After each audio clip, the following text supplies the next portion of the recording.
അടുത്തതായി ഈ യൂണിറ്റിൽ പഠിക്കാനുള്ളതാണ് ക്വിറ്റ് ഇന്ത്യ സമരം. ക്രിപ്സ് മിഷന്റെ പരാജയത്തെ തുടർന്ന് ബ്രിട്ടീഷുകാർ ഭരണം അവസാനിപ്പിച്ച് ഇന്ത്യക്ക് ഉടൻ അധികാരം കൈമാറ്റുക എന്ന ലക്ഷ്യത്തിനായി സംഘടിക്കപ്പെട്ട പ്രസ്ഥാനമാണ് ക്വിറ്റ് ഇന്ത്യ പ്രസ്ഥാനം. ഭാരത് ഛോഡോ ആന്തോളൻ അഥവാ ഓഗസ്റ്റ് പ്രസ്ഥാനം എന്നും ഇതറിയപ്പെടുന്നു. 1942 ഓഗസ്റ്റ് 8 ബോംബെയിലെ ഗോവാലിയ ടാങ്ക് മൈതാനത്ത് വെച്ച് നടന്ന അഖിലേന്ത്യാ കോൺഗ്രസ് കമ്മിറ്റിയുടെ സമ്മേളനത്തിൽ ക്വിറ്റ് ഇന്ത്യ പ്രമേയം അവതരിപ്പിക്കപ്പെട്ടു.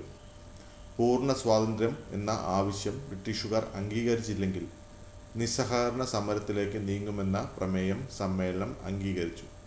നേതാവായി ഗാന്ധിജിയെ തിരഞ്ഞെടുത്തു. ജവഹർലാൽ നെഹ്റു, മൗലാന ആസാദ്, സർദാർ വല്ലഭായ് പട്ടേൽ, ഡോക്ടർ രാജേന്ദ്ര പ്രസാദ് എന്നിവർ ഗാന്ധിജിക്ക് പിന്തുണ നൽകി നേതൃത്വത്തിലേക്ക് എത്തി.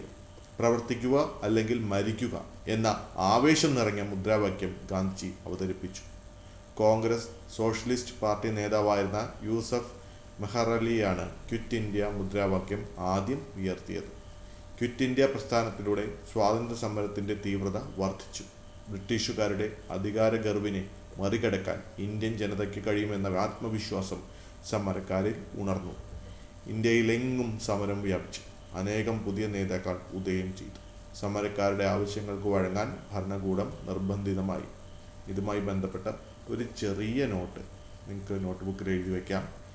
ഇന്ത്യയുടെ സ്വാതന്ത്ര്യത്തിന് വേണ്ടി അന്തിമ സമരത്തിന് ആഹ്വാനം ചെയ്തുകൊണ്ടുള്ള സമരമായിരുന്നു ക്വിറ്റ് ഇന്ത്യ സമരം.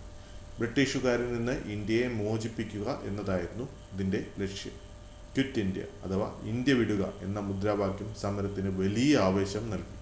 പ്രവർത്തിക്കുക അല്ലെങ്കിൽ മരിക്കുക എന്ന ഗാന്ധിജിയുടെ ആഹ്വാനം ജനങ്ങൾ ഏറ്റെടുത്തു.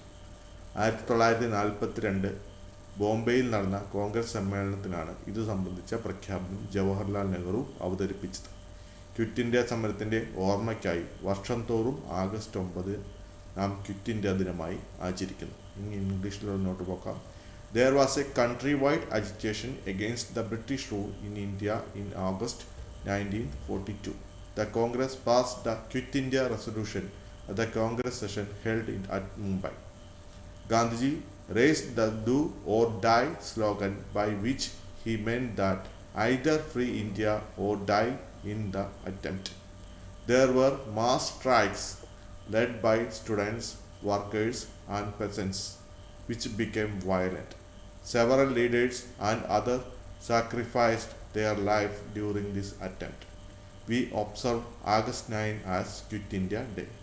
ഇതുമായി ബന്ധപ്പെട്ട ചെറിയ ചെറിയ ചോദ്യങ്ങൾ ഏതൊക്കെയാണെന്ന് നോക്കാം. ക്വിറ്റ് ഇന്ത്യ സമരം നടന്ന തീയതി 1942 ഓഗസ്റ്റ് 8. ക്വിറ്റ് ഇന്ത്യ സമരത്തിന് നേതൃത്വം നൽകിയത് ആര്? ഗാന്ധിജി.